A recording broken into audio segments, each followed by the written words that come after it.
ಶಂಕರಂ ಶಂಕರಾಚಾರ್ಯಂ ಕೇಶವಂ ಬಾದರಾಯಣಂ ಸೂತ್ರಭಾಷ್ಯಕೃತೌ ವಂದೇ ಭಗವಂತೌ ಪುನಃ ಪುನಃ ಚೈದಂಬರಮಠಾಧೀಶಂ ಸಿದ್ಧಾರೂಢ ಯತೀಶ್ವರಂ ಶಿಷ್ಯಪ್ರಶಿಷ್ಯರೂಪೇಣ ಬೋಧಕಂ ಗುರುಮಾಶ್ರಯೇ ಯದಂಘ್ರಿಕಮಲದ್ವಂದ್ವಂ ತಾಪತ್ರಯನಿವಾರಣಂ ಶಾಂತೈಕ್ಯಪದದಂ ದೇವಂ ಸಿದ್ಧಾರೂಢಮಹಂ ಭಜೆ. ಸಿದ್ಧಾರೂಢಮಹಂ ಭಜೆ. ಅದ್ವೈತ ಸಾರ್ವಭೌಮ ಚಕ್ರವರ್ತಿ ಜಗದ್ಗುರು ಸಿದ್ಧಾರೂಢ ಮಹಾಸ್ವಾಮಿಗಳವರ, ಜಗದ್ಗುರು ಶಿವರಾಮವಧೂತರ, ಜಗದ್ಗುರು ಭಾರತೀಯಪ್ಪಾಜಿಯವರ ಪವಿತ್ರ ಚರಣಾರವಿಂದಗಳಲ್ಲಿ ಅನಂತಕೋಟಿ ಶಿರಸಾಷ್ಟಾಂಗ ಪ್ರಣಾಮವನ್ನು ಸಲ್ಲಿಸುತ್ತೇನೆ. ಶ್ರೀಮಚ್ಛಂಕರ ಭಗವತ್ಪಾದಾಚಾರ್ಯರು ನಿರ್ವಾಣ ಷಟ್ಕ ಸ್ತೋತ್ರದಲ್ಲಿ ನಮ್ಮೆಲ್ಲರನ್ನು ಕುರಿತು ಬಹು ಸುಂದರವಾಗಿರ್ತಕ್ಕಂಥ ಉಪದೇಶವನ್ನು ಮಾಡ್ತಾ ಇದ್ದಾರೆ. ನ ಪುಣ್ಯಂ ನ ಪಾಪಂ ನ ಸೌಖ್ಯಂ ನ ದುಃಖಂ ನ ಮಂತ್ರೋ ನ ತೀರ್ಥಂ ನ ವೇದೋ ನ ಯಜ್ಞಃ ಅಹಂ ಭೋಜನಂ ನೈವ ಭೋಜ್ಯಂ ನ ಭೋಕ್ತ ಚಿದಾನಂದರೂಪ ಶಿವೋಹಂ ಶಿವೋಹಂ. ಈ ಒಂದು ಶ್ಲೋಕದೊಳಗೆ ಆತ್ಮಸ್ವರೂಪದ ನಿರೂಪಣೆಯನ್ನು ಬಹು ಸುಂದರವಾಗಿ ಮಾಡ್ತಾ ಇದ್ದಾರೆ. ನ ಪುಣ್ಯಂ ನ ಪಾಪಂ ನ ಸೌಖ್ಯಂ ನ ದುಃಖಂ ಅಂದರೆ ಪ್ರತ್ಯೇಗಾತ್ಮ ಸ್ವರೂಪನಾಗಿರ್ತಕ್ಕಂಥ ನನ್ನಲ್ಲಿ ಪುಣ್ಯ ಅನ್ನುವಂಥದ್ದಿಲ್ಲ, ಹಾಗೆ ಪಾಪ ಅನ್ನುವಂಥದ್ದಿಲ್ಲ. ಅದರ ಫಲಗಳಾಗಿರ್ತಕ್ಕಂಥ ಸುಖ ಅನ್ನುವಂಥದ್ದಾಗಲಿ ದುಃಖ ಆಗುವಂಥದ್ದಾಗಲಿ ಇಲ್ಲ. ಯಾಕಂತಂದರೆ ಈ ಪುಣ್ಯಾದಿ ಧರ್ಮಗಳು ಇವು ಅಂತಃಕರಣದೊಳಗದಾವ. ನಾನು ಅಂತಃಕರಣಕ್ಕೆ ಸಾಕ್ಷಿ ಕೂಟಸ್ಥ ಚೇತನಾಗಿರ್ತಕ್ಕಂಥ ಆತ್ಮನೇ ಆಗಿದ್ದೀನಿ.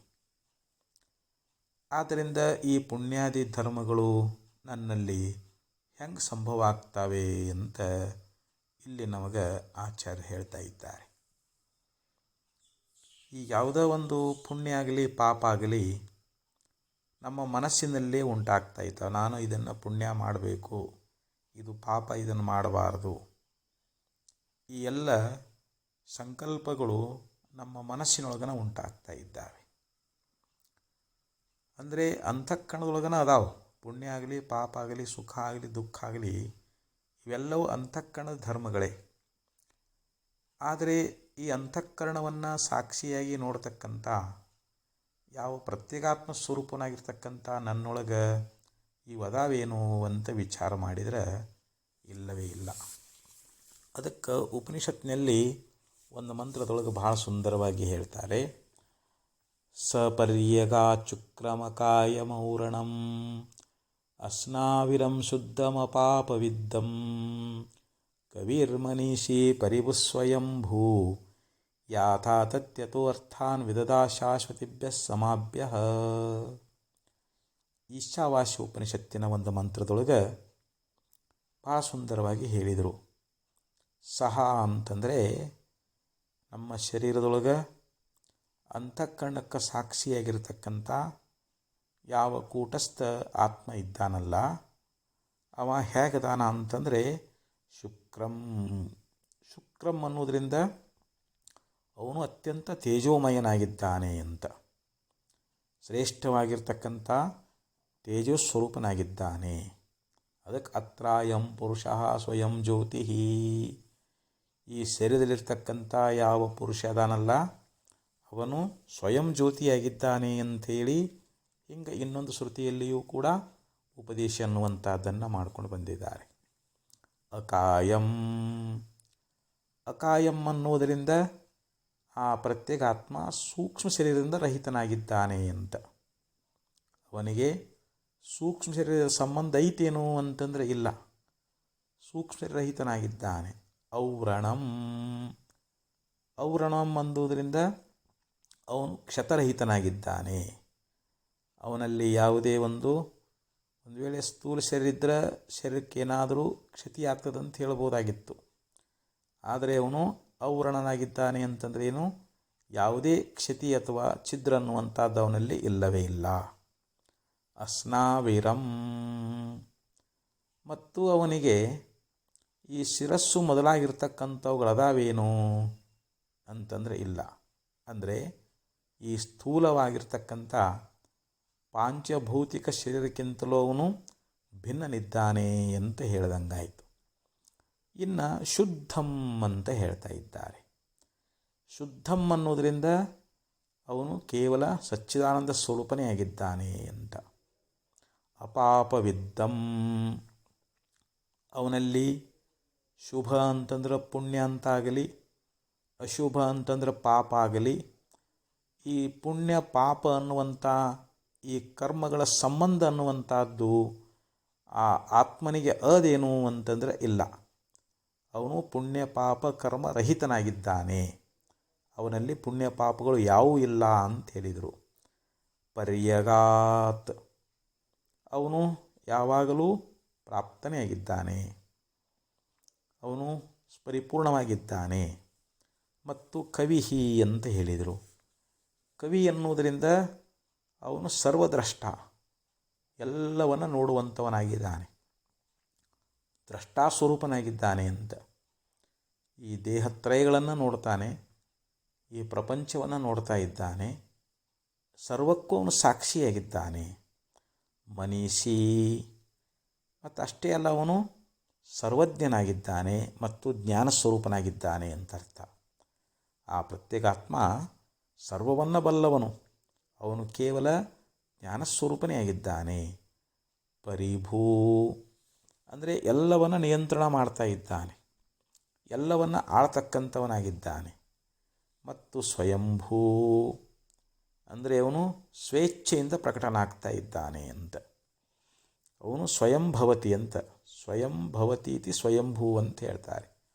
ಶಾಶ್ವತಿಭ್ಯ ಸಮಾಭ್ಯ, ಅವನು ಅನಾದಿ ಕಾಲದಿಂದಲೂ ಯಾತಾತತ್ಯತಃ, ಎಲ್ಲ ಪ್ರಾಣಿಗಳ ಒಂದು ಕರ್ಮಾನುಸಾರವಾಗಿ ಅವರಿಗೆ ಯೋಗ್ಯವಾಗಿರ್ತಕ್ಕಂಥ ಅರ್ಥಾನ್ ವ್ಯದಧಾತ್, ಅಂದರೆ ಈ ಸಂಪೂರ್ಣವಾಗಿರ್ತಕ್ಕಂಥ ಈ ಭೋಗ ಪದಾರ್ಥಗಳನ್ನು ರಚನಾ ಮಾಡತಕ್ಕಂಥವನಾಗಿದ್ದಾನೆ ಅಂತ.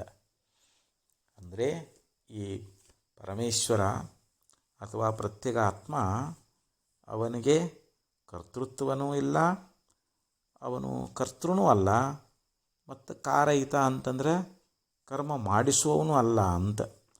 ನ ಕರ್ತೃತ್ವಂ ನ ಕರ್ಮಾಣಿ ಲೋಕಸ್ಯ ಸೃಜತಿ ಪ್ರಭು. ಈ ಲೋಕವನ್ನು ಸೃಷ್ಟಿ ಮಾಡ್ತಕ್ಕಂಥ ಪರಮಾತ್ಮನಿಗೆ ಅವನಲ್ಲಿ ಕರ್ತೃತ್ವನೂ ಇಲ್ಲ, ಅವನಲ್ಲಿ ಯಾವ ಕರ್ಮಗಳು ಇಲ್ಲ, ಅವನು ಅಕ್ರಿಯನಾಗಿದ್ದಾನೆ ಅಂಥೇಳಿ ಈ ಪ್ರಕಾರವಾಗಿ ಗೀತೆಯಲ್ಲಿಯೂ ಕೂಡ ಭಗವಂತ ಹೇಳ್ಕೊಂಡು ಬಂದಿದ್ದಾನೆ. ಸರ್ವಕರ್ಮಾಣಿ ಮನಸಾ ಸನ್ಯಸ್ಯಾಸ್ತೆ ಸುಖಂ ವಸಿ ನವದ್ವಾರೇ ಪುರೇ ದೇಹಿ ನೈವ ಕುರುವನ್ನ ಕಾರಯನ್. ಗೀತೆಯಲ್ಲಿ ಒಂದು ಶ್ಲೋಕದಲ್ಲಿ ಭಗವಂತ ಹೇಳ್ತಾನೆ, ನೋಡಪ್ಪ, ಈ ಶರೀರದಲ್ಲಿರ್ತಕ್ಕಂಥ ಯಾವ ಪುರುಷದಾನಲ್ಲ, ಅವನು ಸಮಸ್ತವಾಗಿರ್ತಕ್ಕಂಥ ಎಲ್ಲ ಕರ್ಮಗಳನ್ನು ಮನಸ್ಸಿನಿಂದ ತ್ಯಾಗ ಮಾಡಿರ್ತಾನೆ, ತಾನು ಮಾಡಂಗಿಲ್ಲ, ಮಾಡಿಸೋದೂ ಇಲ್ಲ. ಈ ನವದ್ವಾರದಿಂದ ಕೂಡಿಕೊಂಡಿರ್ತಕ್ಕಂಥ ಈ ದೇಹ ಅನ್ನುವಂಥ ಪುರದೊಳಗೆ ಅವನು ಸುಖವಾಗಿದ್ದಾನೆ ಅಂಥೇಳಿ ಹಿಂಗೆ ಗೀತೆಯಲ್ಲಿ ಪರಮಾತ್ಮ ಬಹು ಸುಂದರವಾಗಿ ಹೇಳ್ತಾ ಇದ್ದಾನೆ. ಅಂದರೆ ಕರ್ತೃತ್ವ ಭೋಕ್ತೃತ್ವಗಳು ಇವು ಜೀವನಲ್ಲಿ ಅದಾವೆ. ಜೀವನು ಅಹಂ ಕರ್ತ ಅಂತಾನ, ಅಹಂ ಭೋಕ್ತ ಅಂತಾನ. ಇಲ್ಲಿ ಆತ್ಮ ಅವನಲ್ಲಿ ಯಾವುದೇ ಕರ್ತೃತ್ವ ಇಲ್ಲ, ಯಾಕೆ ಅವನಿಗೆ ಯಾವ ಕರಣಗಳೂ ಇಲ್ಲ. ಅವನು ಮನಸ್ಸು, ಬುದ್ಧಿ, ಚಿತ್ತ, ಅಹಂಕಾರ ಇವುಗಳಿಗೆ ಸಾಕ್ಷಿ ರೂಪನಾಗಿರುವುದರಿಂದ ಅವನಲ್ಲಿ ಕರ್ತೃತ್ವ ಭೋಕ್ತೃತ್ವಗಳು ಇಲ್ಲ ಅಂತ. ಯಥಾ ಚಿತ್ತಕ್ಷೋಭಯತ ಅಂತ ಬ್ರಹ್ಮಸೂತ್ರದಲ್ಲಿ ಹೇಳ್ತಾರೆ. ಈಗ ಒಬ್ಬ ಬಡಿಗ ಇರ್ತಾನೆ. ಆ ಬಡಿಗ ಅಂತಂದ್ರೆ ಅವನಿಗೆ ಉಳಿ ಬಾಚಿ ಎಲ್ಲ ವಸ್ತುಗಳು ಸಾಮಗ್ರಿಗಳಿದ್ದಾಗ ಅವನು ಬಡಿಗ ಅಂತ ತಿಳಿಸ್ಕೊಳ್ತಾನೆ. ಆ ಎಲ್ಲ ಉಪಾಧಿಗಳು ದೂರ ಆದವು ಅಂತಂದರೆ ಅವನು ಸಾಮಾನ್ಯವಾಗಿರ್ತಕ್ಕಂಥ ಪುರುಷ ಇದ್ದಂಗ ಅಂತ. ಹಾಗೆ ಇಲ್ಲಿ ಜೀವನಿಗೆ ಇವೆಲ್ಲ ಉಪಾಧಿಯಾಗಿದ್ದಾವೆ. ಮನಸ್ಸು, ಬುದ್ಧಿ, ಚಿತ್ತು, ಅಹಂಕಾರ ಇವೆಲ್ಲ ಉಪಾಧಿಯಾಗಿರುವುದರಿಂದ ಇಲ್ಲಿ ಆ ಉಪಾಧಿಯಿಂದ ಕೂಡಿಕೊಂಡು ನಾನು ಕರ್ತ ನಾನು ಭೋಕ್ತ ಅಂತ ಹೇಳಿಸ್ಕೊಳ್ತಾ ಇದ್ದಾನೆ. ಕರ್ತೃತ್ವ ಭೋಕ್ತೃತ್ವ ಅಹಂಕಾರ ಧರ್ಮಗಳದಾವು. ಆದ್ದರಿಂದ ಇಲ್ಲಿ ಆತ್ಮ ಅವನು ಕರ್ತಾನೂ ಅಲ್ಲ ಮತ್ತು ಭೋಕ್ತಾನೂ ಅಲ್ಲ ಅಂಥೇಳಿ ಈ ರೀತಿಯಾಗಿ ಹೇಳ್ಕೊಂಡು ಬರ್ತಾ ಇದ್ದಾರೆ. ಅದಕ್ಕೆ ನಾದತ್ತೇ ಕಶ್ಯಚಿತ್ ಪಾಪಂ ನಚೈವ ಸುಕೃತಂ ವಿಭುಹು ಅಂತ ಹೇಳಿದರು. ಇಂಥ ಆತ್ಮ ಅವ ಯಾರ ಪುಣ್ಯ ಪಾಪಗಳನ್ನು ಕೂಡ ತೆಗೆದುಕೊಳ್ಳುವಂಥವನಲ್ಲ ಅಂತ. ಪುಣ್ಯ ಪಾಪಗಳ ಸಂಬಂಧವೇ ಅವನಿಗಿಲ್ಲ ಅಂಥೇಳಿ ಈ ಪ್ರಕಾರವಾಗಿ ಗೀತೆಯಲ್ಲಿ ಭಗವಂತ ಬಹು ಸುಂದರವಾಗಿ ಆತ್ಮನ ಒಂದು ವಿಚಾರವನ್ನು ಉಪದೇಶ ಮಾಡಿಕೊಂಡು ಬಂದಾನ. ಜ್ಞಾನಶತಕದಲ್ಲಿ ಸರ್ಪಭೂಷಣ ಶ್ರೀಗಳವರು ಬಹು ಸುಂದರವಾಗಿರ್ತಕ್ಕಂಥ ಒಂದು ಉಪದೇಶವನ್ನು ನಮಗೆ ಮಾಡ್ತಾ ಇದ್ದಾರೆ. ಶ್ರೇಯ ಕಿಲ್ಬಿಷತಾ ಪವಿತ್ರ ಶುಚಿತಾ ಚೋಪಾಸನೋಪಾಸ್ಯತಾ ಸ್ವರ್ಗಾಧೋ ಗತಿದಾ ನಿಷೇಧ ವಿದಿತಾ ತತ್ವಂ ಚ ದೃಗ್ದೃಶ್ಯತಾಂ ವಿದ್ಯಾ ವಿಸ್ಮೃತಿತಾಪವರ್ಗಭವತಾ ಮಾಯಾಪರಬ್ರಹ್ಮತಾಂ ಸರ್ವಂ ದ್ವಂದ್ವಮಿದಂ ಮನೋವಿಕೃತಿಜಂ ಯೋನ್ಯಸ್ತಯೋಸ್ಮ್ಯಹಂ. ಈ ಶ್ಲೋಕದ ಅರ್ಥ ಏನು ಅಂತಂದರೆ, ಇಲ್ಲಿ ಪುಣ್ಯ ಪಾಪಗಳಾಗಲಿ, ಪವಿತ್ರ ಅಥವಾ ಅಪವಿತ್ರಗಳಾಗಲಿ, ಅನುಷ್ಠಾನ ಮತ್ತು ಅನುಷ್ಠೇಯಗಳಾಗಲಿ, ಸ್ವರ್ಗ ನರಕಗಳಾಗಲಿ ಅಥವಾ ವಿಧಿ ನಿಷೇಧಗಳಾಗಲಿ, ತತ್ವಪದಗಳು ಮತ್ತು ಆ ಸಾಕ್ಷಿಯಾಗಿರ್ತಕ್ಕಂಥ ಯಾವ ಸಾಕ್ಷತ್ವಗಳಾಗಲಿ, ಅರಿವು ಮರವೆಗಳಾಗಲಿ ಅಥವಾ ಬಂಧ ಮೋಕ್ಷಗಳಾಗಲಿ, ಮಾಯಾ ಮತ್ತು ಪರಬ್ರಹ್ಮ ಈ ಮುಂತಾದ ಏನು ಸಮಸ್ತ ಭೇದಗಳು ಜಗತ್ತಿನೊಳಗೆ ಏನು ತೋರಿ ಬರ್ತಾ ಇದ್ದಾವಲ್ಲ, ಇವೆಲ್ಲವೂ ನಮ್ಮ ಮನಸ್ಸಿನ ವಿಕಾರದಿಂದ ಹುಟ್ಟ್ಯಾವೇ ಹೊರತು ಈ ದ್ವಂದ್ವಗಳಿಗೆ ಸಾಕ್ಷಿಯಾಗಿರ್ತಕ್ಕಂಥ ಯಾವ ಒಂದು ಶುದ್ಧ ಚೇತನ ಅನ್ನುವಂಥದ್ದೇನದಲ್ಲ ಅವನೇ ನಾನಾಗಿದ್ದೀನಿ ಅನ್ನುವಂಥ ಮಾತನ್ನು ಹೇಳ್ತಾ ಇದ್ದಾರೆ. ಅಂದರೆ ಮನೋವಿಕಾರ ಮೂಲಕವಾಗಿ ನಾನು ಇಂಥ ಒಂದು ಉಪಾಸ್ಯ ಮೂರ್ತಿಯನ್ನು ಉಪಾಸನ ಮಾಡಬೇಕು, ಉಪಾಸನ ಮಾಡ್ತಕ್ಕಂಥವನು ನಾನು, ಅಥವಾ ಇದು ಸ್ವರ್ಗ ಸುಖವನ್ನು ನಾನು ಅನುಭವಿಸ್ಬೇಕು, ಇದು ನರಕ, ಈ ನರಕಕ್ಕೆ ಸಾಧನವಾಗಿರ್ತಕ್ಕಂಥ ಪಾಪಕರ್ಮಗಳನ್ನು ಮಾಡಬಾರದು, ಅಂದರೆ ನಿಷಿದ್ಧ ಕರ್ಮಗಳನ್ನು ಮಾಡಬಾರ್ದು. ಈ ರೀತಿ ಒಂದು ದೃಶ್ಯ ದೃಕ್ಕು, ಜ್ಞಾನ ಅಜ್ಞಾನ, ಬಂಧ ಮೋಕ್ಷ, ಇದು ಮಾಯಾ ಅಥವಾ ಇದು ಪರಬ್ರಹ್ಮ, ಇದು ತತ್ಪದ ಅಥವಾ ತ್ವಂಪದ, ನಾನು ನೀನು ಅದು ಇದು ಅನ್ನುವಂಥ ಎಲ್ಲ ಭೇದ ವ್ಯವಹಾರ ಅನ್ನುವಂಥದ್ದು ನಮ್ಮ ಮನೋವಿಕಾರ ಅಂತ. ನಮ್ಮ ಮನಸ್ಸಿನಲ್ಲಿ ಇದೆಲ್ಲ ನಮಗೆ ತೋರ್ತಾ ಇದೆ. ಪುಣ್ಯ ಕಾರ್ಯಗಳಲ್ಲಿ ನಾವು ಪ್ರವೃತ್ತರಾಗಬೇಕಾದ್ರೂ ಅಥವಾ ಪಾಪಕರ್ಮಗಳನ್ನು ನಾವು ತ್ಯಾಗ ಮಾಡಬೇಕಾದ್ರೂ ಕೂಡ ಇದೆಲ್ಲವೂ ಮನಸ್ಸಿನಿಂದನೇ ಆಗ್ತಾಯಿದೆ ಹೊರತು ಇಲ್ಲಿ ಯಾವ ಆತ್ಮನೊಳಗೆ, ಆತ್ಮ ಹೆಂಗದನೋ ಪರಿಶುದ್ಧದಾನ, ಮನಸ್ಸಿಗೆ ಆತ್ಮ ಭಿನ್ನದಾನ. ಹೀಗಾಗಿ ಮನಸ್ಸಿನಲ್ಲಿ ತೋರ್ತಕ್ಕಂಥ ಈ ವ್ಯವಹಾರಗಳಿಗೆ ಆತ್ಮ ಸಂಬಂಧದಾನೇನು ಅಂತಂದರೆ ಇಲ್ಲ. ಅವನು ಮನೋಸಾಕ್ಷಿಯಾಗಿರುವುದರಿಂದ ಅವನಲ್ಲಿ ಯಾವುದೇ ಪುಣ್ಯ ಪಾಪಗಳಾಗಲಿ, ಬಂಧ್ವ ಮೋಕ್ಷಗಳಾಗಲಿ, ಇವು ಅಥವಾ ಭೋಕ್ತ ಅಥವಾ ಭೋಜ್ಯ ಇವು ಯಾವುವು ದ್ವಂದ್ವಗಳು ಇಲ್ಲವೇ ಇಲ್ಲ ಅಂತ ಹೇಳ್ತಾ ಇದ್ದಾರೆ. ಇವೆಲ್ಲವೂ ನಮ್ಮ ಮನಸ್ಸಿನಲ್ಲೇ ತೋರ್ತಾ ಹೊರತು ಮನಸ್ಸಿಗೆ ಅವನು ಸಾಕ್ಷಿ ಅದಾನಂತಂದ್ರೆ ಇವನಲ್ಲಿ ಯಾವುದೇ ಪುಣ್ಯ ಪಾಪಗಳದಾವೇನು ಅಂತಂದರೆ ಯಾವೂ ಇಲ್ಲ ಅಂಥೇಳಿ ಈ ಪ್ರಕಾರವಾಗಿ ನಮಗೆ ಬಹಳ ಸುಂದರವಾಗಿ ಹೇಳ್ತಾ ಇದ್ದಾರೆ. ಅಂದರೆ ಜೀವ ತನ್ನ ಸ್ವರೂಪವನ್ನು ಮರೆತು ಇವ ಅಂತಃಕರಣದೊಳಗನ ತಾದಾತ್ಮ್ಯವುಳ್ಳವನಾಗಿ ನಾನಾ ಕರ್ತ ನಾನಾ ಭೋಕ್ತ ಅಂತ ಹೇಳ್ತಾನೆ. ಸ್ವರ್ಗಾದಿ ಭೋಗಗಳನ್ನು ಅಪೇಕ್ಷೆ ಮಾಡಿಕೊಂಡು ಅನೇಕ ಪುಣ್ಯ ಕಾರ್ಯಗಳಲ್ಲಿ ತೊಡಗುತ್ತಾ ಇದ್ದಾನೆ. ಆ ಪುಣ್ಯದ ಫಲವಾಗಿರ್ತಕ್ಕಂಥ ಸ್ವರ್ಗ ಸುಖಗಳನ್ನು ಅನುಭೋಗ ಮಾಡ್ತಾನೆ. ಮತ್ತು ಕೆಲವು ಸಾರಿ ಜೀವ ಅನೇಕ ಪಾಪ ಕರ್ಮಗಳನ್ನು ಮಾಡ್ತಾನೆ. ಆ ಪಾಪದ ಫಲವಾಗಿರ್ತಕ್ಕಂಥ ನರಕ ದುಃಖವನ್ನು ಅನುಭವಿಸ್ತಾ ಇದ್ದಾನೆ. ಇದೆಲ್ಲ ತನ್ನ ಸ್ವರೂಪದ ಅಜ್ಞಾನ ಮೂಲಕವಾಗಿ ಜೀವನದಲ್ಲಿ ನಡೆದು ಹೋಗಿಬಿಡ್ತದೆ. ಯಾವಾಗ ಅಂದರೆ ಇದು ಭ್ರಾಂತಿ ಮೂಲಕವಾಗಿ ಎಲ್ಲ ಸುಖ ದುಃಖಗಳು ನಮಗೆಲ್ಲ ಭೋಗ ಉಂಟಾಗ್ತಾ ಇದ್ದಾವೆ. ಸದ್ಗುರುಗಳಿಗೆ ಶರಣಾಗತನಾಗಿ ತನ್ನ ಸ್ವರೂಪದ ಯಥಾರ್ಥ ಜ್ಞಾನವನ್ನು ಅವನು ಮಾಡಿಕೊಂಡ ಅಂತಂದರೆ ಆವಾಗ ಈ ಪುಣ್ಯ ಪಾಪಗಳು ಅವುಗಳಿಂದ ಪ್ರಾಪ್ತಿಯಾಗಿರ್ತಕ್ಕಂಥ ಸುಖ ದುಃಖಗಳಾಗಲಿ ಅವೆಲ್ಲವೂ ನಿವೃತ್ತಿಯಾಗಿ ಹೋಗಿಬಿಡ್ತಾ ಇದ್ದಾವೆ ಅಂತ. ಅಂದರೆ ಇಲ್ಲಿ ಅಜ್ಞಾನ ನಮಗೆ ಬಂದಿರತಕ್ಕಂಥ ಮರವೇ ಎನ್ನುವಂಥದ್ದನ್ನು ನಾವು ಕಳ್ಕೊಳ್ಬೇಕು. ನಮಗೆ ಭ್ರಾಂತಿ ಮೂಲಕವಾಗಿ ಇವೆಲ್ಲ ತೋರ್ಲಿಕ್ಕತ್ತಿದ್ದಾವೆ. ಆ ಭ್ರಾಂತಿ ಅಳಿತು, ಅಜ್ಞಾನ ಅಳಿತು ಅಂತಂದರೆ ನಮ್ಮ ಸ್ವರೂಪದ ಸಾಕ್ಷಾತ್ಕಾರ ಆದಾಗ ನಾವು ಕೇವಲ ಆನಂದ ಸ್ವರೂಪರೇ ಆಗ್ತಾ ಇದ್ದೀವಿ. ನಮ್ಮಲ್ಲಿ ಯಾವುದೇ ಪುಣ್ಯ ಪಾಪಗಳು ಸುಖ ದುಃಖಗಳಾಗಲಿ ಇವು ಯಾವ ನಮ್ಮೊಳಗೆ ಅವು ತೋರುವುದಿಲ್ಲ ಅಂಥೇಳಿ ಹಿಂಗೆ ಮಹಾತ್ಮರು ಭಾಳ ಸುಂದರವಾಗಿ ನಮಗೆ ಉಪದೇಶ ಅನ್ನುವಂಥದ್ದನ್ನು ಮಾಡ್ಕೊಂಡು ಬಂದಾರೆ.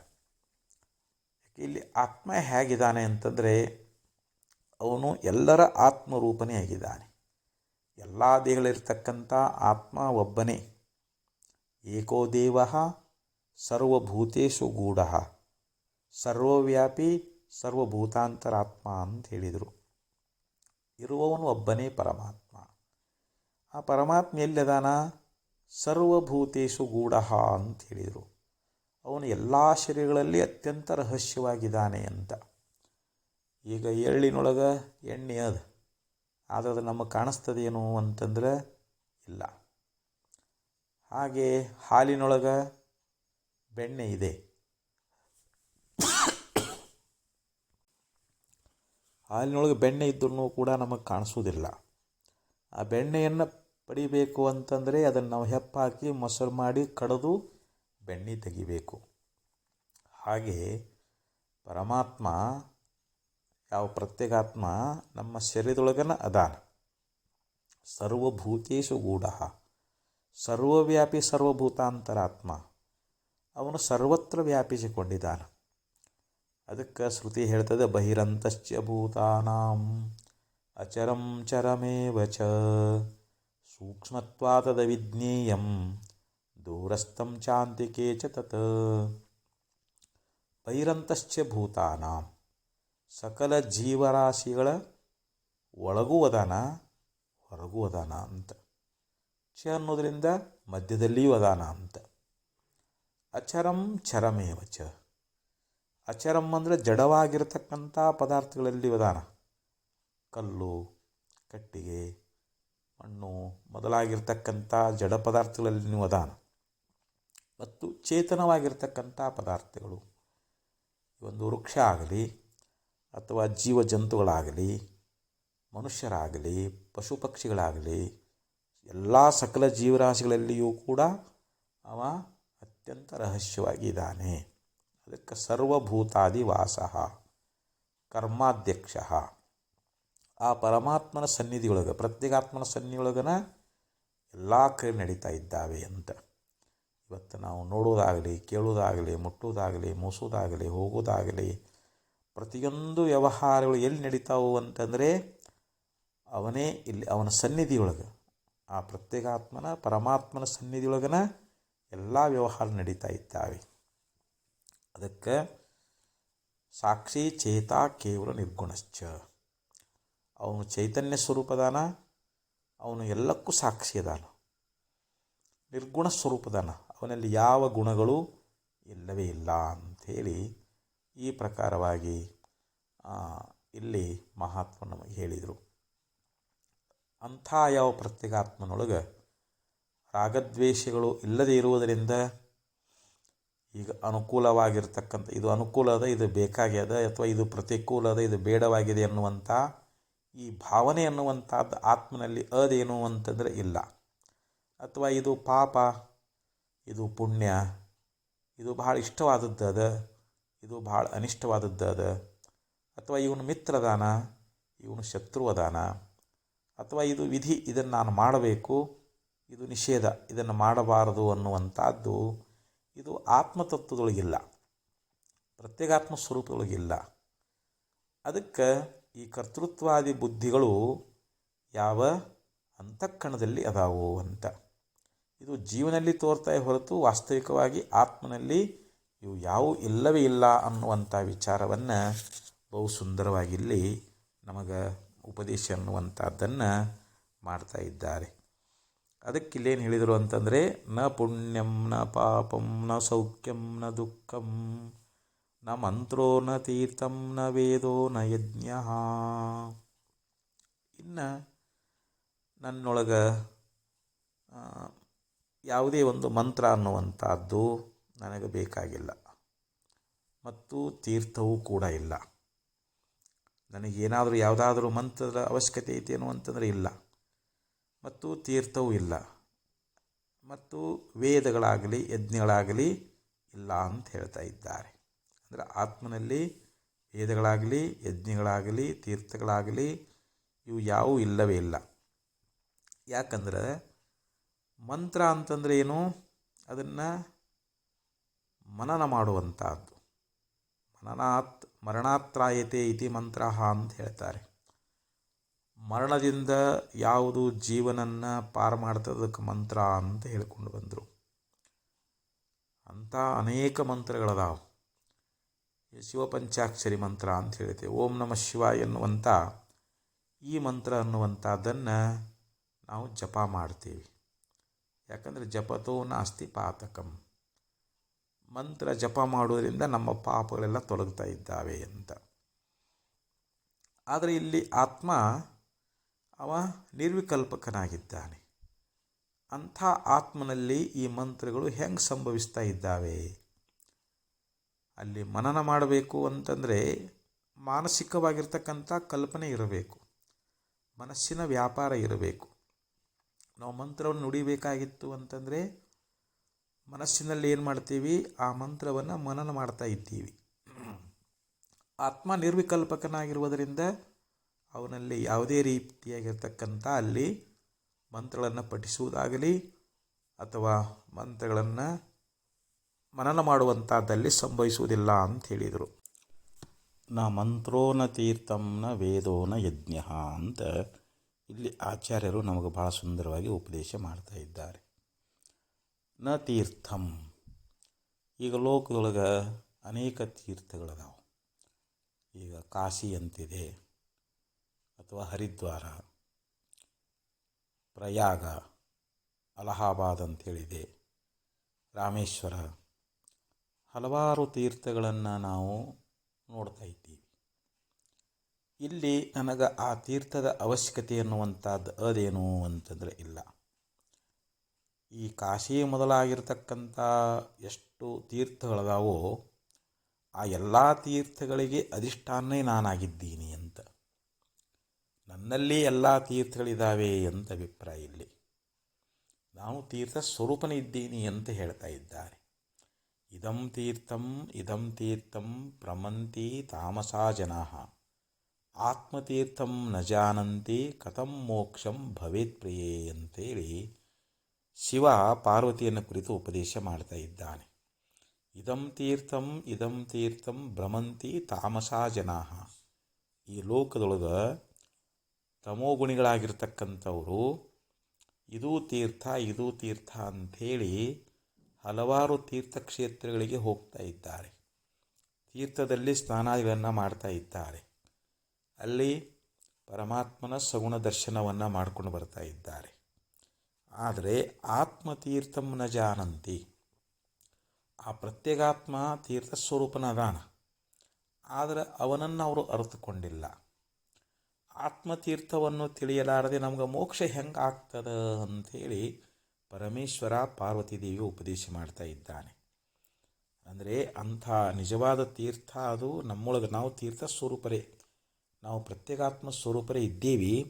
ಅಂಥ ತೀರ್ಥವನ್ನು ನಾವಿಲ್ಲಿ ಅರ್ಥಕೊಳ್ಬೇಕಾಗಿದೆ ಅಂಥೇಳಿ ಇಲ್ಲಿ ಬಹಳ ಸುಂದರವಾಗಿ ಆಚಾರ್ಯರು ಹೇಳ್ತಾ ಇದ್ದಾರೆ.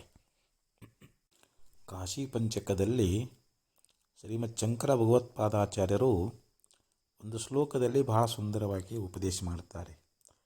ಕಾಶಿ ಕ್ಷೇತ್ರಂ ಶರೀರಂ ತ್ರಿಭುವನ ಜಠರೇ ವ್ಯಾಪಿನಿ ಜ್ಞಾನಗಂಗಾ ಭಕ್ತಿ ಶ್ರದ್ಧಾ ಗಯೇಯಂ ನಿಜ ಗುರುಚರಣ ಧ್ಯಾನಯೋಗ ಪ್ರಯಾಗ ವಿಶ್ವೇಶೋಯಂ ತುರಿಯಃ ಸಕಲ ಜನಮನ ಸಾಕ್ಷಿಭೂತೋ ಅಂತರಾತ್ಮ ದೇಹೇ ಸರ್ವಂ ಮದಿಯೇ ಯದಿ ವಸತಿ ಪುನಸ್ತೀರ್ಥಮನ್ಯತ್ ಕಿಮಸ್ತಿ. ಈ ಶ್ಲೋಕದಲ್ಲಿ ಬಹಳ ಸುಂದರವಾಗಿ ಉಪದೇಶ ಮಾಡ್ಕೊಂಡು ಬರ್ತಾರೆ. ಈ ನಮ್ಮ ಶರೀರ ಅನ್ನುವಂಥದ್ದೇನದ ಅಂತಂದ್ರೆ ಒಂದು ಕಾಶಿ ಕ್ಷೇತ್ರ ಅಂತ ಹೇಳಿಸ್ಕೊಳ್ತಾ ಇದೆ. ಈ ಶರೀರವೇ ಕಾಶಿ ಕ್ಷೇತ್ರವಾಗಿದೆ ಅಂತ. ಇನ್ನು 3 ಭುವನಗಳಲ್ಲಿ ಓತಪ್ರೋತವಾಗಿ ವ್ಯಾಪ್ತವಾಗಿ ಹರಿಯುತ್ತಿರುವಂಥ ಯಾವ ಒಂದು ಜ್ಞಾನ ಅನ್ನುವಂಥದ್ದು, ಒಂದು ಚೇತನ ಅನ್ನುವಂಥದ್ದೇನದ ಅದೇ ಇಲ್ಲಿ ಗಂಗಾ ನದಿಯಾಗಿದೆ ಅಂತ. ತ್ರಿಭುವನ ಜಠರೇ ವ್ಯಾಪಿನಿ ಜ್ಞಾನ ಗಂಗಾ ಅಂತ ಹೇಳಿದರು. ಜ್ಞಾನ ಅನ್ನುವಂಥ ಗಂಗೆ ಎಲ್ಲ ಶರೀರಗಳಲ್ಲಿ ಅದು ಓತಪ್ರೋತವಾಗಿ ವ್ಯಾಪಕವಾಗಿರ್ತಕ್ಕಂಥದ್ದು. ಭಕ್ತಿ ಶ್ರದ್ಧಾ ಗಯೇಯಂ, ಇನ್ನು ನಮ್ಮಲ್ಲಿರ್ತಕ್ಕಂಥ ಒಂದು ಅನನ್ಯವಾದ ಭಕ್ತಿ ಅನ್ನುವಂಥದ್ದು ಮತ್ತು ಸಾತ್ವಿಕವಾಗಿರ್ತಕ್ಕಂಥ ಶ್ರದ್ಧಾ ಅನ್ನುವಂಥದ್ದು ಅದೇ ಗಯಾತೀರ್ಥ ಅಂತ ಹೇಳಿಸ್ಕೊಳ್ತದೆ. ನಿಜ ಗುರು ಚರಣ ಧ್ಯಾನ ಯೋಗ ಪ್ರಯಾಗ,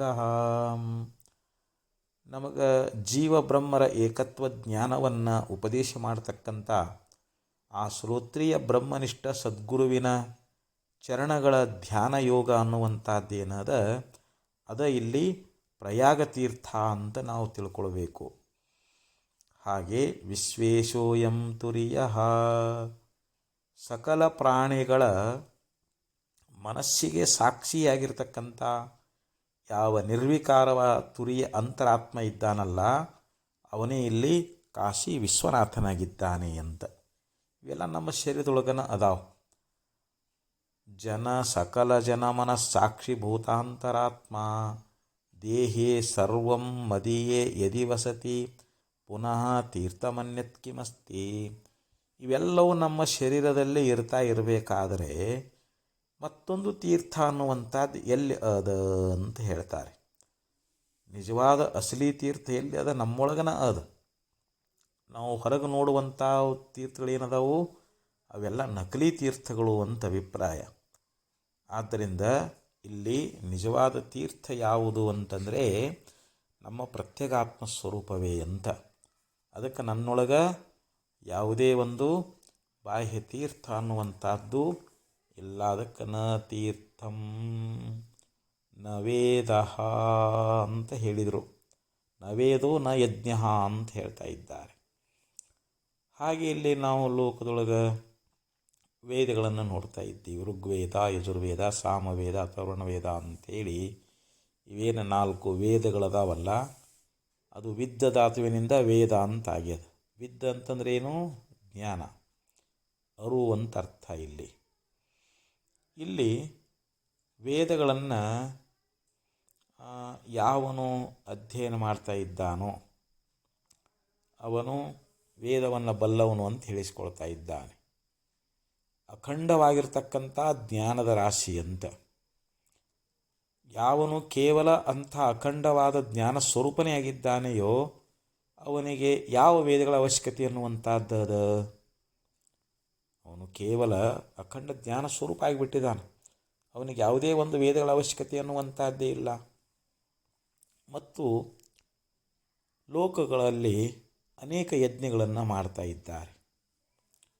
ಈ ಯಜ್ಞಗಳನ್ನು ಮಾಡಲಿಕ್ಕೆ ಅಧಿಕಾರಿಗಳು ಯಾರು ಅಂತಂದರೆ, ಯಾವನು ಸ್ವರ್ಗಲೋಕದಲ್ಲಿ ಅಪೇಕ್ಷೆ ಉಳ್ಳವನಾಗಿದ್ದಾನೋ ಅಥವಾ ಇಹಲೋಕದ ಭೋಗಗಳಲ್ಲಿ ಆಸಕ್ತಿ ಉಳ್ಳವನಾಗಿದ್ದಾನೋ ಅವನಿಗೇನು ಸಂಕಲ್ಪ ಆಗ್ತದೆ ಅಂತಂದ್ರೆ, ನಾನು ಯಜ್ಞವನ್ನು ಮಾಡಿ ಪುಣ್ಯ ಸಂಪಾದನೆ ಮಾಡಿಕೊಂಡು ಈ ಲೋಕದಲ್ಲಿರ್ತಕ್ಕಂಥ ಭೋಗಗಳನ್ನು ಪಡ್ಕೊಳ್ಬೇಕು, ಅಥವಾ ಈ ದೇಹ ಬಿಟ್ಟ ನಂತರ ಸ್ವರ್ಗಲೋಕದೊಳಗೆ ಆ ಸ್ವರ್ಗ ಭೋಗಗಳನ್ನು ಅನುಭವಿಸಬೇಕು ಅಂತ ತಿಳ್ಕೊಂಡು ಒಬ್ಬ ಅಜ್ಞಾನಿಯಾಗಿರ್ತಕ್ಕಂಥ ಪುರುಷ ಆ ಯಜ್ಞಗಳಲ್ಲಿ ತೊಡಗ್ತಾ ಇದ್ದಾನೆ ಅಂತ ಯಜ್ಞವನ್ನು ಮಾಡ್ತಾ ಇದ್ದಾನೆ.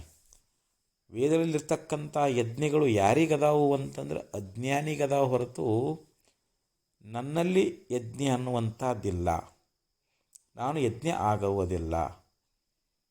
ಆದರೆ ಯಜ್ಞಪತಿ ವಿಷ್ಣು ಆಗಿದ್ದೀನಿ ಅಂತ, ಆ ಯಜ್ಞಗಳ ಪತಿಯಾಗಿರ್ತಕ್ಕಂಥವನು ಯಾರು? ವಿಷ್ಣು ಅಂತ, ವಿಷ್ಣುವಿನ ಸ್ವರೂಪನೇ ಆಗಿದ್ದೀನಿ.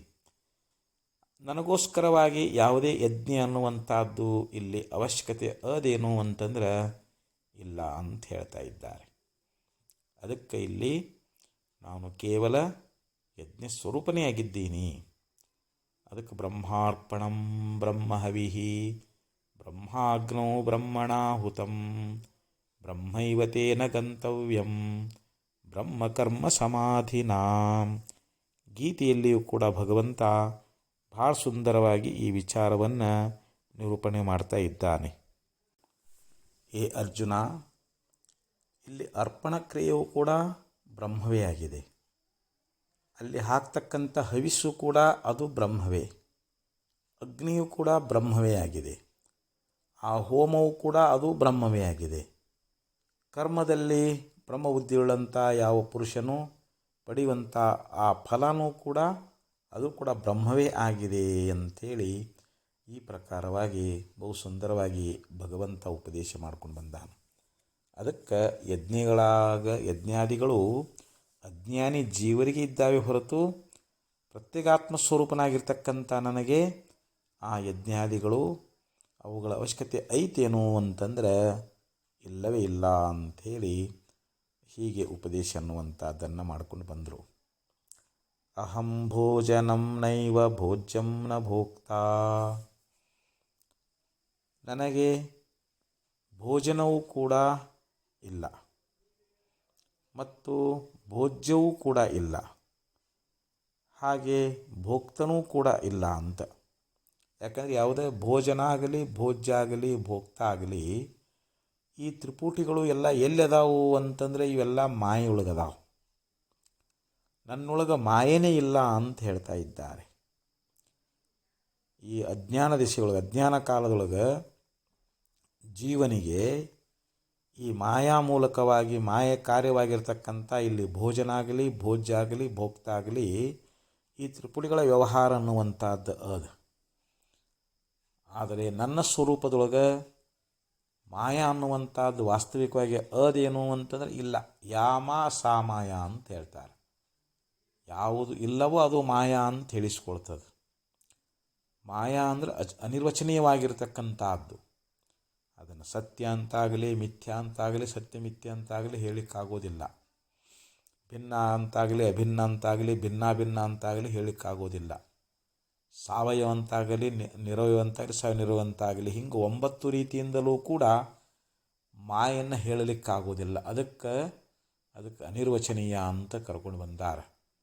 ಇಂಥ ಮಾಯೆ ಎನ್ನುವಂಥದ್ದು ಕೇವಲ ಅದು ಕಲ್ಪಿತವಾಗಿರ್ತಕ್ಕಂಥದ್ದು ಅದ. ನನ್ನೊಳಗೆ ಮಾಯಾ ಅನ್ನುವಂಥದ್ದು ಇಲ್ಲ ಅಂತಂದ ಬಳಿಕ ಈ ತ್ರಿಪುಟಿಗಳು ನನ್ನೊಳಗೆ ಹೇಗೆ ಬರ್ತಾ ಇದ್ದಾವೆ? ಇಲ್ಲಿ ನಾನು ಭೋಕ್ತಾನೂ ಅಲ್ಲ, ನನಗೆ ಭೋಜನವೂ ಕೂಡ ಇಲ್ಲ, ಇಲ್ಲಿ ಭೋಜ್ಯವೂ ಕೂಡ ಇಲ್ಲ. ಭೋಜ್ಯ ಅಂತಂದ್ರೆ ಏನು? ಭೋಗಿಸುವಂಥ ಪದಾರ್ಥಕ್ಕೆ ಭೋಜ್ಯ ಅಂತ ಕರೀತಾರೆ. ಭೋಜನ ಅಂತಂದರೆ ಅದನ್ನು ಉಣ್ಣೋದಕ್ಕೆ ಭೋಜನ ಅಂತ ಕರೀತಾರೆ. ಅದು ಕ್ರಿಯಾ. ಇಲ್ಲಿ ಭೋಕ್ತ ಅಂತಂದ್ರೆ ಯಾವನು ಊಟ ಮಾಡ್ತಾ ಇದ್ದಾನೋ ಅವನಿಗೆ ಭೋಕ್ತ ಅಂತ ಕರೀತಾ ಇದ್ದಾರೆ. ಇಲ್ಲಿ ಅಹಂ ಕರ್ತ ಅಹಂ ಭೋಕ್ತ ಅಂತ ಜೀವ ಭ್ರಾಂತಿಯಿಂದ ಅಂತಃಕರಣದಲ್ಲಿ ತಾದಾತ್ಮ್ಯವುಳ್ಳವನಾಗಿ ಈ ರೀತಿಯಾಗಿ ವ್ಯವಹರಿಸ್ತಾ ಇದ್ದಾನೆ. ಆದರೆ ಪಾರಮಾರ್ಥಿಕವಾಗಿ ವಿಚಾರ ಮಾಡಿ ನೋಡಿದರೆ ಆತ್ಮನಲ್ಲಿ ಈ ತ್ರಿಪುಟಿಗಳ ವ್ಯವಹಾರ ಅನ್ನುವಂಥದ್ದು ಇದು ಇಲ್ಲವೇ ಇಲ್ಲ ಅಂತ ತಿಳ್ಕೊಂಡು ಈ ರೀತಿಯಾಗಿ ಆಚಾರ್ಯ ಹೇಳ್ತಾ ಇದ್ದಾರೆ. ಅಂದರೆ ನಾನು ಕೇವಲ ಚೈತನ್ಯ ಸ್ವರೂಪನೇ ಆಗಿದ್ದೀನಿ, ನಾನು ಕೇವಲ ಆನಂದ ಸ್ವರೂಪನೇ ಆಗಿದ್ದೀನಿ. ಅಂದರೆ ನಾನು ಸಾಕ್ಷಾತ್ ಆ ಶಿವಶಂಕರನೇ ಆಗಿದ್ದೀನಿ ಅಂತ, ಭಗವಂತನೇ ಆಗಿದ್ದೀನಿ. ಅಂತ ಚಿದಾನಂದ ರೂಪ ಶಿವೋಹಂ ಶಿವೋಂ ಅಂತ ಹೇಳಿದರು.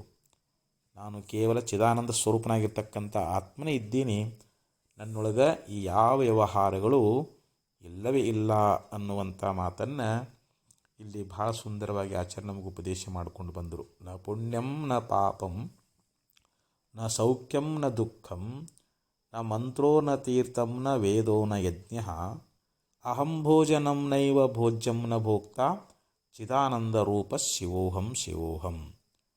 ಈ ಯಾವ ಮಂತ್ರದೊಳಗೆ ಯಾವ ಪ್ರತ್ಯೇಗಾತ್ಮ ಸ್ವರೂಪನಾಗಿರ್ತಕ್ಕಂಥ ಅವಸ್ಥಾತ್ರಯಗಳಿಗೆ ಸಾಕ್ಷಿ, ಪಂಚಕೋಶಗಳಿಗೆ ವಿಲಕ್ಷಣವಾಗಿರ್ತಕ್ಕಂಥ ಯಾವ ಶುದ್ಧ ಪ್ರತ್ಯೇಗಾತ್ಮ ಅನ್ನುವಂಥದ್ದು ಅದೋ, ಆ ಪ್ರತ್ಯೇಗಾತ್ಮನಲ್ಲಿ ಯಾವುದೇ ಪುಣ್ಯ ಆಗಲಿ ಪಾಪ ಆಗಲಿ ಸುಖ ಆಗಲಿ ದುಃಖ ಆಗಲಿ ಇವು ಯಾವುವೂ ಇಲ್ಲವೇ ಇಲ್ಲ.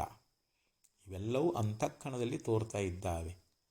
ನಮಗೆ ಸುಖ ದುಃಖಗಳು ನಮ್ಮ ಮನಸ್ಸಿನೊಳಗೆ ಆಗ್ತಾ ಇದ್ದಾವೆ. ನಮ್ಮ ಮನಸ್ಸಿನಲ್ಲಿಯೇ ಈ ಎಲ್ಲ ಸಂಸಾರ ಅನ್ನುವಂಥದ್ದು ಅದು.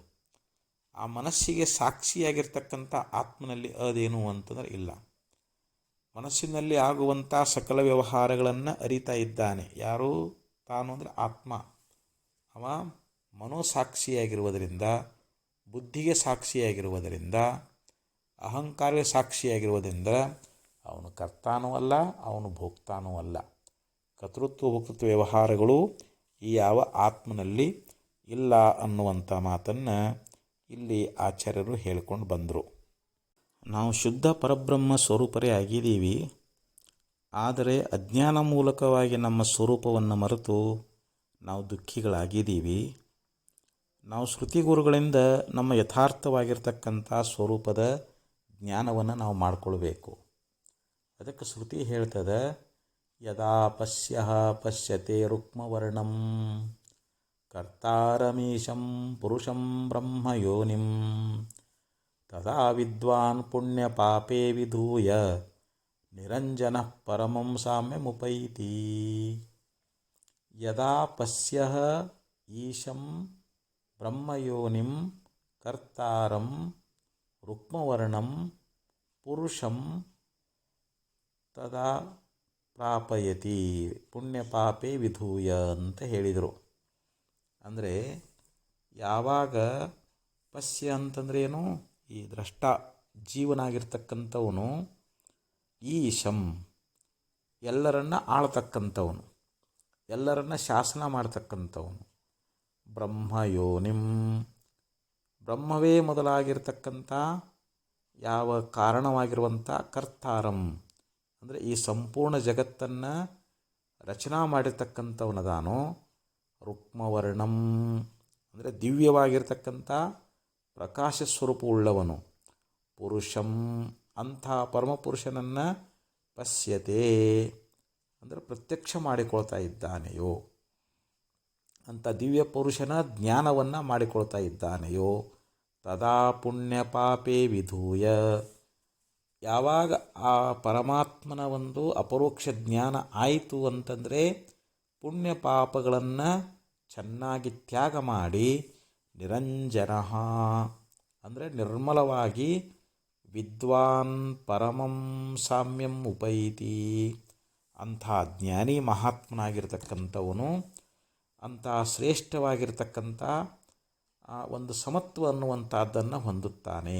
ಅಂದರೆ ಕೇವಲ ಪರಬ್ರಹ್ಮ ಸ್ವರೂಪನೇ ಆಗಿಬಿಡ್ತಾ ಇದ್ದಾನ ಅಂತ.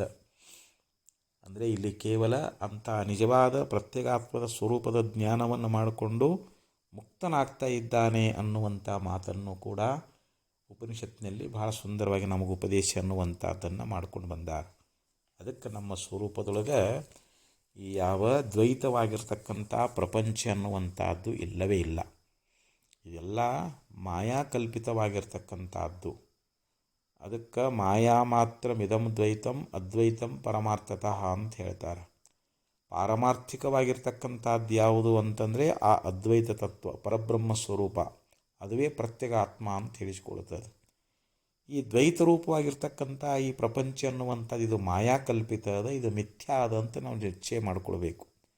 ಮಾಯಾ ಇದು ಮಿಥ್ಯಾ ಅದ, ಆತ್ಮನೇ ಸತ್ಯನಾಗಿದ್ದಾನೆ, ಅಂಥ ಆತ್ಮನೇ ನಾನಿದ್ದೇನೆ ಅನ್ನುವಂಥ ಯಥಾರ್ಥ ಜ್ಞಾನ ಮಾಡಿಕೊಂಡೇವಿ ಅಂತಂದರೆ ನಾವು ಈ ಭವಸಾಗರದಿಂದ ಮುಕ್ತರಾಗ್ತೀವಿ ಅನ್ನುವಂಥ ಮಾತನ್ನು ಇಲ್ಲಿ ಆಚಾರ್ಯರು ಭಾಳ ಸುಂದರವಾಗಿ ಉಪದೇಶ ಅನ್ನುವಂಥದ್ದನ್ನು ಮಾಡ್ಕೊಂಡು ಬಂದಾರ. ಮತ್ತೆ ಮುಂದಿನ ಶ್ಲೋಕವನ್ನು ನಾಳೆ ವಿಚಾರ ಮಾಡೋಣ ಅಂತ ಹೇಳ್ತಾ ಇವತ್ತಿನ 4 ಸದ್ಗುರು ಚರಣಕ್ಕೆ ಅರ್ಪಿಸಿ ಇಲ್ಲಿಗೆ ವಿರಮಿಸ್ತಾ ಇದ್ದೇನೆ. ಓಂ ತತ್ಸತ್.